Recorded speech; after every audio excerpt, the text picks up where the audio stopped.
Bismillahirrahmanirrahim. Assalamualaikum warahmatullahi wabarakatuh. Waalaikumsalam warahmatullahi wabarakatuh. Bismillahirrahmanirrahim. Ya hadratin Nabi Mustafa Muhammad sallallahu alaihi wasallam wa ala alihi wa ashabihi wa ahbabihi lahumul Fatihah. A'udzubillahi Bismillahirrahmanirrahim. Iyyaka na'budu wa iyyaka nasta'in. Bismillahirrahmanirrahim.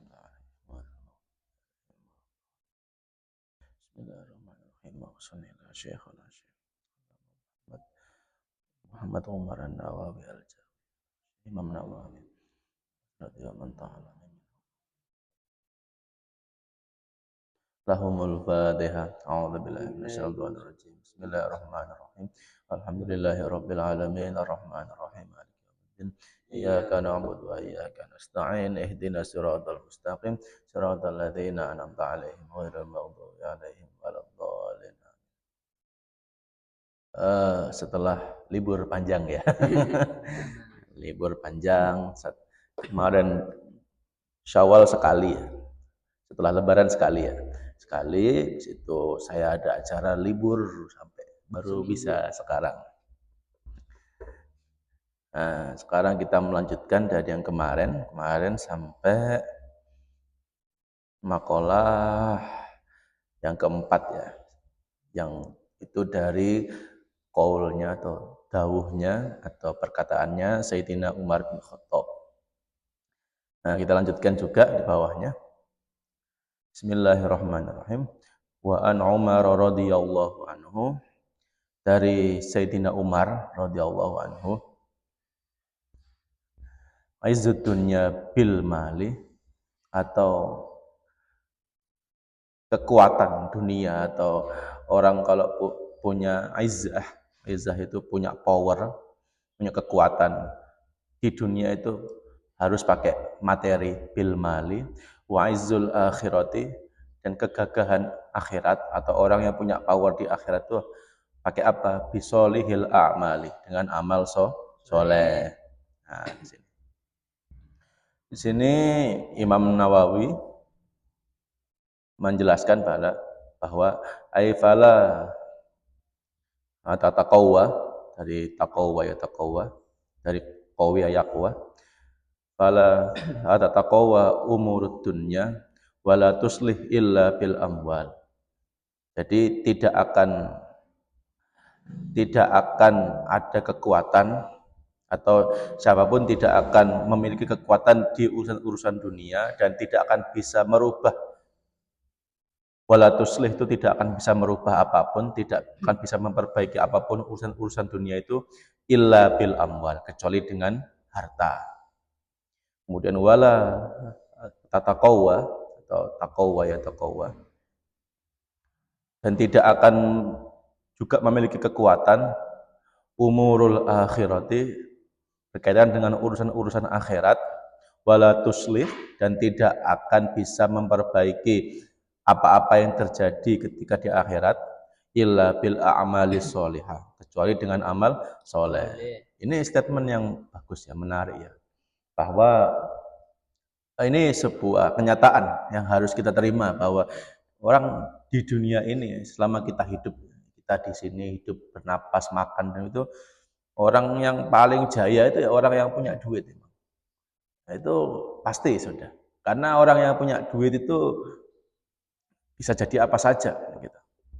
Ya, paling gampang masalah belajar. Itu iya, termasuk salah satu faktor orang sukses belajar itu karena ada dukungan finansial atau dukungan duitnya banyak. Kok bisa gitu? Satu, mondok butuh biaya, kan makan. Habis itu butuh sandang itu pakaian, kan nggak mungkin misalnya kamu pakaian 6 tahun nggak ganti-ganti, kan nggak mungkin, harus ganti-ganti karena robek semua nanti pasti pakaiannya. Nah itu. Kemudian bab masalah nuntut ilmu saja. Kemudian beli kitabnya, kan butuh duit itu. Ya, butuh duit. Beli kitabnya juga butuh duit. Terus kamu hidup ya butuh sangu. Kan mondok masa kamu nggak sangu, kan nggak mungkin. Nah, di situ. Sehingga makanya masalah harta ini juga penting untuk hidup di dunia ini. Itu masalah menuntut ilmu, belum masalah-masalah yang lain. Apalagi misalnya sebagai yang punya pondok, ya kita juga butuh duit. Karena apa? Satu, bangun madrasah. Kan batu bata kan nggak gratis, semen nggak gratis, pasir saja tidak gratis. Semua berbayar gitu. Sehingga sehingga pantas saja Sayyidina Umar dawuh atau berkata bahwa orang yang bisa berjaya di dunia, memiliki izzah, memiliki kekuatan di dunia, itu adalah mereka-mereka yang punya uang. Dan dan itu juga dipraktikkan dari zaman sampai zaman sekarang gitu. Misalnya masalah untuk mencalonkan menjadi seorang pejabat lah, kan kampanye juga butuh duit itu. Masang baliho, nyuruh orang, bahkan ngasih uang biar dia bisa dipilih, itu kan butuh uang. Nah, itu. Tapi wa izul akhirati bisolihil amal. Nah, tapi ketika nanti urusannya akhirat, maka uang itu nggak ada harganya. Kenapa kok uang tidak ada harganya lagi? Karena urusan akhirat itu adalah urusan pertanggung jawaban. Orang yang bisa tanggung jawab hidupnya berarti dia bisa akan berpikir untuk menabung amal soleh. Karena kalau di dunia dia tidak bertanggung jawab, nah problemnya nanti di akhirat nanti juga problemnya bakal panjang. Gitu.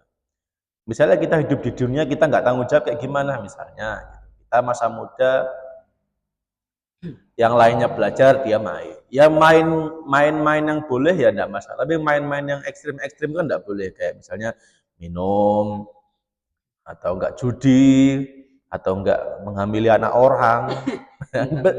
Iya, itu kan bentuk dari hidup yang tidak bertanggung jawab. Hidup yang seenaknya sendiri. Kemudian nanti dewasa enggak mau kerja, nikah tapi menelantarkan istrinya, atau nanti malah ikut judi juga, atau pas jadi pejabat korupsi. Itu kan adalah tindakan-tindakan atau perbuatan-perbuatan yang tadi, bahwa dia sendiri tidak bertanggung jawab atas hidupnya sendiri di tengah masyarakat. Belum masalah tidak tanggung jawab pada dirinya kepada Gusti Allah. Dia nggak sholat, nggak puasa, semua hal-hal yang dilarang oleh Gusti Allah dilanggar. Nah itu nanti di akhirat akan ribet urusannya, karena di akhirat itu tidak ada urusan sama apapun yang bernama harta. Karena di akhirat itu harta itu tidak penting, karena di hadapan Allah Subhanahu Wa Taala yang maha kaya. Harta kita itu kan tidak bisa membeli surga, bahkan jangan kalau harta kita, amal kita saja tidak bisa membeli surga. Kenapa kok bisa gitu? Karena antara amal kita sama nikmat yang diberikan oleh Allah kepada kita itu lebih banyak nikmatnya. Tapi saya sudah sholat subuh, sholat duhur, sholat asar, sholat maghrib, jamaah lagi. Masa tidak bisa membeli surga? Nah problemnya kamu sholat pakai badannya siapa itu? Yang nyiptakan badan kamu buat sujud itu siapa? Kan Gusti Allah. Nggak usah gitu. Yang bangunkan kamu itu, yang memastikan kamu bangun paginya itu kan Gusti Allah. Coba kalau kamu nggak bangun paginya, kan selesai. Langsung besoknya di samping gitu, dikubur, selesai. Nah itu. Jadi bahkan jangankan kok harta, amal kita saja belum tentu bisa membeli keselamatan besok. Lah tapi jangan mentang-mentang karena amal kita nggak pasti bisa membuat kita selamat dari akhir, kemudian kita santai-santai saja, ya nggak begitu. Maka orientasi kita beribadah, melakukan apapun yang berorientasi kepada Allah, entah itu ibadah ritual, sholat, zakat, puasa, atau ibadah sosial seperti ya sedekah, menyelamatkan orang dan macam-macam. Itu orientasinya untuk mendapatkan ridho Allah. Nah, itu penting. Yang penting itu ridha Allahnya. Lah cara menggapai ridha Allahnya kita harus merayu Gusti Allah. Lah cara merayu Gusti Allah dengan cara apa? Sholihil amal, dengan amal soleh. Nah, gitu. Makanya di situ di apa? Di Quran pun pernah ada qaul Gusti Allah pernah berfirman, mana itu ya? Yang intinya wala tansa nasibaka minad dunya. Yang itu apa ya, lupa saya ayatnya. Ya nanti akan saya omongkan ketika sudah ingat. Yang di situ di akhirnya adalah jangan sampai kamu lupa terhadap nasibmu di dunia gitu. Yang pasti di situ di ayat yang di sambungannya di sebelumnya itu persiapkanlah untuk akhirat itu sendiri. Jadi tidak ada perintah Gusti Allah yang di situ hanya memberatkan akhirat saja. Karena bagaimanapun kita sebagai umat Islam kita juga harus seimbang. Maksudnya seimbang itu kita juga memastikan bahwa hidup kita di dunia ini juga baik-baik saja. Karena dengan hidup kita baik-baik saja di dunia, maka kita juga bisa beramal soleh dengan enak gitu. Misalnya kayak kita kerja gitu. Dengan kita kerja kita bisa makan. Dan dengan kita bisa makan, kita ibadah kuat. Ya masa kamu sudah makan sholat enggak kuat kan enggak? Kan enggak mungkin kecuali puasa ya. Kemudian dengan kita kerja kita bisa beli pakaian yang baik. Ya enggak harus mahal, tapi minimal tuh tidak robek-robek gitu kan. Kalau pakainya enggak robek-robek, lah tadi kita bisa beribadah dengan menutup aurat yang sempurna gitu. Jadi aslinya apapun urusan kita di dunia itu juga untuk menuju akhirat. Dengan kita misalnya mencari nafkah yang halal dan baik, kalau bagusnya juga bisa banyak, kita bisa menyekolahkan anak-anak. Bisa memfasilitasi putra-putra kita sekolah. Kalau putra-putra kita sekolah, belajar, maka nanti putra-putra kita juga akan bisa mengenal agama dengan baik, apalagi nanti sekolahnya masuk pesantren, mengenal agama dengan baik, memperbaiki iman dan amal solehnya, kemudian insya Allah membantu dia berurusan dengan masa depan. Nah, gitu. Jadi apapun yang kita lakukan di dunia ini, itu juga pastinya kalau orang Islam orientasinya ke akhirat gitu. Maka jadi orang Islam itu paling enak gitu. Paling enaknya gimana? Urusan dunia saja itu ada unsur kebaikan yang nanti dinilai sebagai amal soleh selama dia tidak melanggar aturan syariat. Itu. Nah problemnya kalau yang melanggar syariat itu problem. Itu sudah problem. Aslinya kalau tidak melanggar syariat itu tidak apa-apa. Misalnya kayak orang menikah gitu.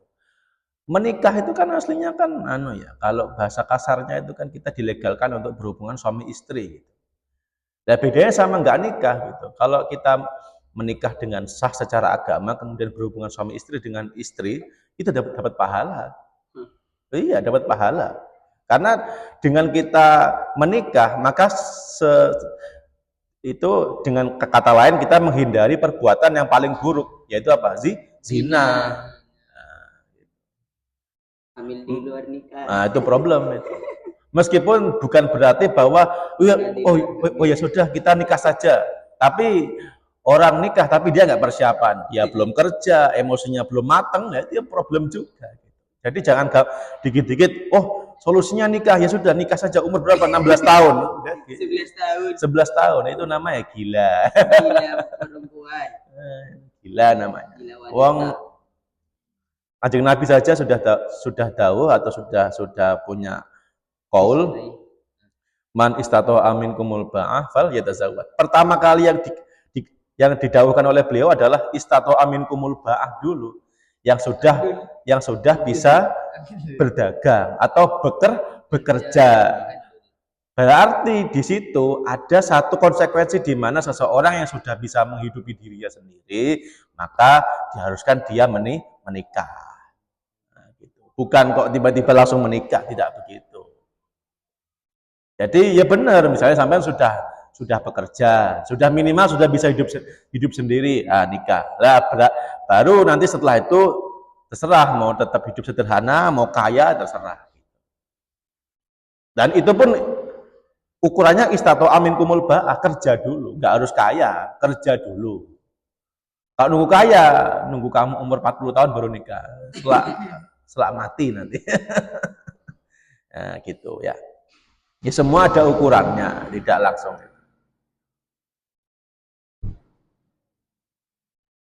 Nah, kemudian di makalah selanjutnya,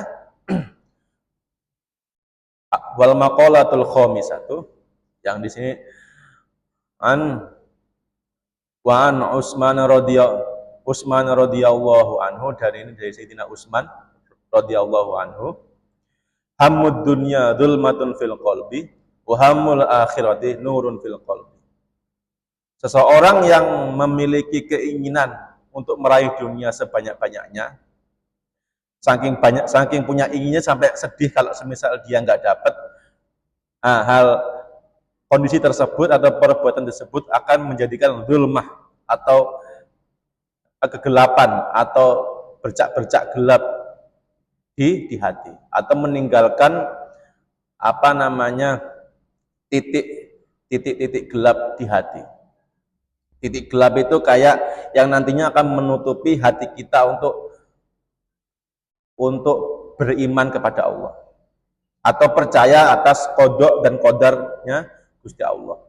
Wahamul akhirati nurun fil qalbi, dan siapapun yang menginginkan akhirat, saking inginnya sampai-sampai dia sedih karena tidak mendapatkan akhirat, itu akan menjadikan apa? Nurun, akan menjadi cahaya bagi hatinya, atau nanti akan menimbulkan satu titik cahaya bagi hati, akan membukakan keimanan, akan membukakan keyakinan akan qadarnya Gusti Allah.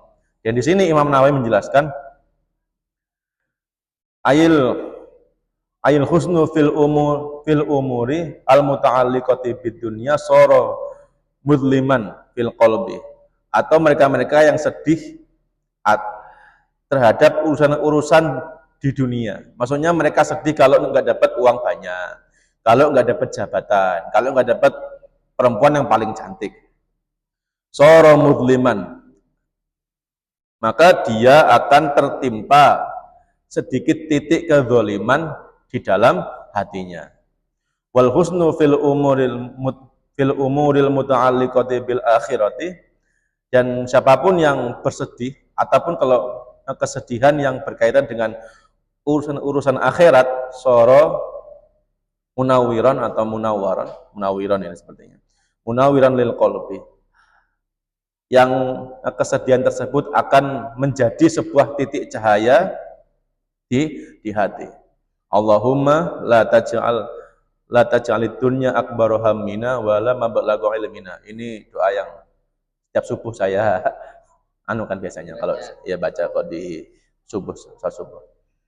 Ya Allah, jangan jadikan dunia itu adalah pokok dari setiap tujuan saya, dan jangan jadikan dia adalah hasil dari ilmu-ilmu yang saya punya atau yang Engkau berikan kepada kami.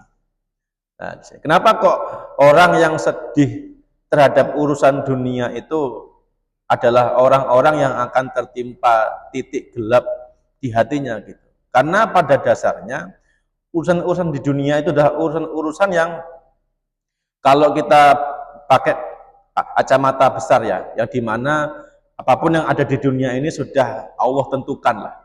Ibaratkan rezekinya saya, rezekinya Khairul, rezekinya Zain itu sudah ditentukan sama Gusti Allah.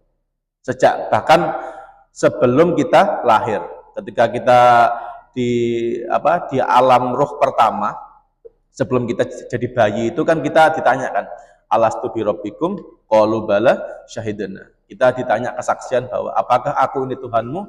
Maka kita sendiri menjawab qalu bala syahidana. Ya, kita bersaksi. Itu di saat itu juga kita juga sudah diberikan informasi mengenai jodoh kita, rezeki kita, tempat kita lahir, tempat kita mati. Nah, berarti Berapapun rezeki kita itu aslinya sudah diberikan kepada Gusti Allah. Lah, nanti tugas kita itu adalah hanya mencari. Lah, problemnya orang mencari itu kadang ada yang mencari rezeki atau mencari hal-hal dunia itu sampai-sampai menghalalkan segala cara. Misalnya Zen gitu, sudah dikasih rezeki dagang sayur gitu. Tapi karena Zen pengen duit banyak, lah problemnya itu kalau udah pengen duit banyak terus nggak berpikir secara sehat, lama-lama Zen kemudian mikir kayaknya aku tak jual sayur-sayur yang sudah busuk-busuk, nggak apa-apa dah ya. Gitu. Biar lebih banyak untungnya. Biar lebih banyak untungnya dan lebih murah gitu kan, bisa berpikir begitu. Atau enggak dia kemudian membeli semua sayur dan kemudian dia memonopoli pasar, semua sayur dibeli di pasar, dibeli sama Zen, kemudian nanti yang beli ke Zen harganya dikali 10. Wah, pintar sekali ya. Itu kan berarti dia sendiri sudah hilang akal sehatnya gitu. Nah, sudah ibaratkan menghalalkan segala cara. Padahal sama Gusti Allah sudah dikasih rezeki melalui apa? Melalui dagang tadi dengan cara yang halal gitu. Tapi karena dia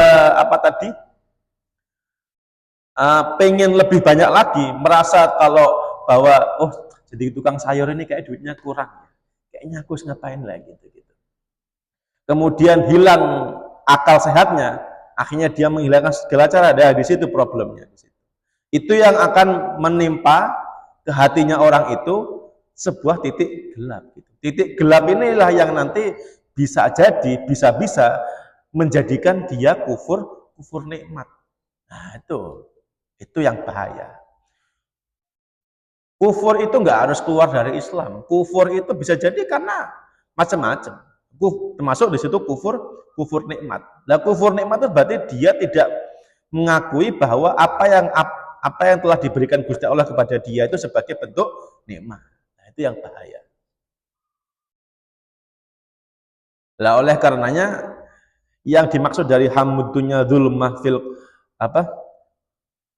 fil qalbi ini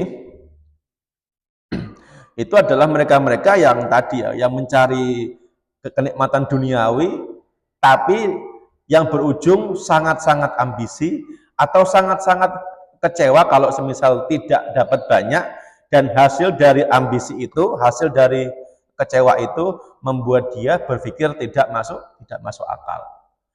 Nah, hasil dari berpikir tidak masuk akal itu dia menghalalkan segala cara, sampai-sampai yang haram pun dimakan. Nah, iya tuh. Mencari rezeki yang banyak itu tidak apa-apa. Problemnya itu yang menghalalkan segala caranya itu yang problem. Karena biasanya rezeki halal tuh agak-agak lambat progresnya. Jadi misal kayak Zen tukang sayur, untuk jadi kaya sampai sekaya-kayanya kan nabung dulu, beli gerobak lagi, itu kan lama. Tapi kalau pakai segala cara, pakai yang enggak halal, beli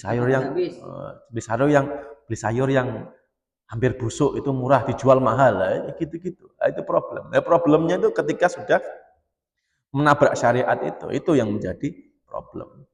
Dan itu lahir dari mana? Lahir dari perasaan ingin mendapatkan dunia sebanyak-banyaknya tadi. Makanya hal itu perlu dikontrol. Nah, kemudian wahamul akhirati nurun fil qalbi. Dan ketika dia punya keinginan untuk mengejar akhirat, nah, itu akan menjadikan adanya cahaya. Kok bisa begitu? Ya tadi.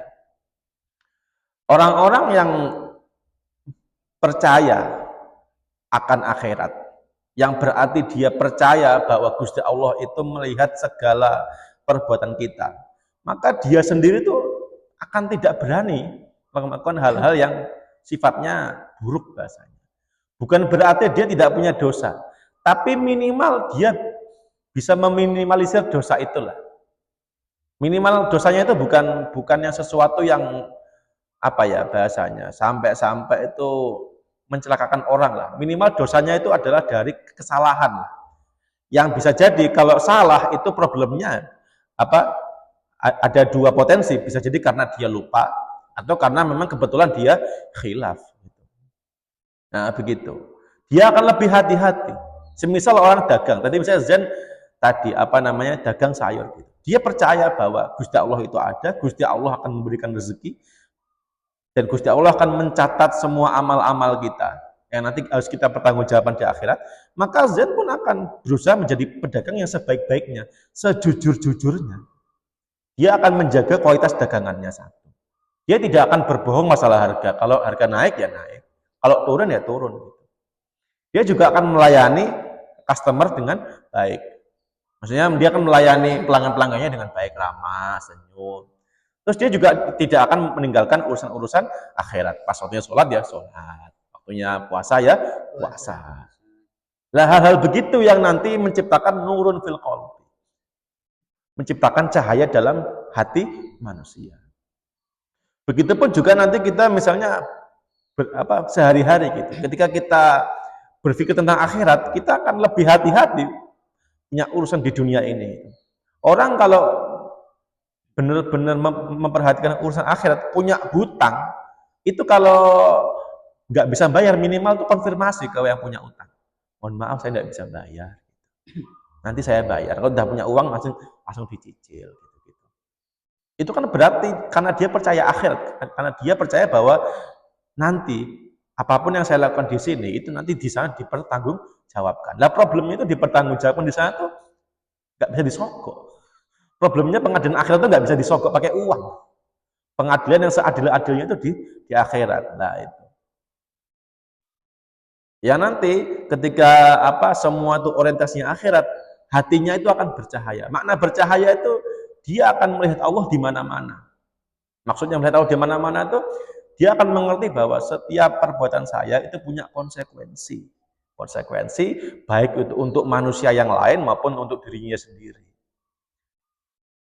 Nah, ketika dia tahu konsekuensi itu dan mengerti bahwa Allah akan menghisap setiap konsekuensi perbuatan kita, maka dia akan lebih berhati-hati.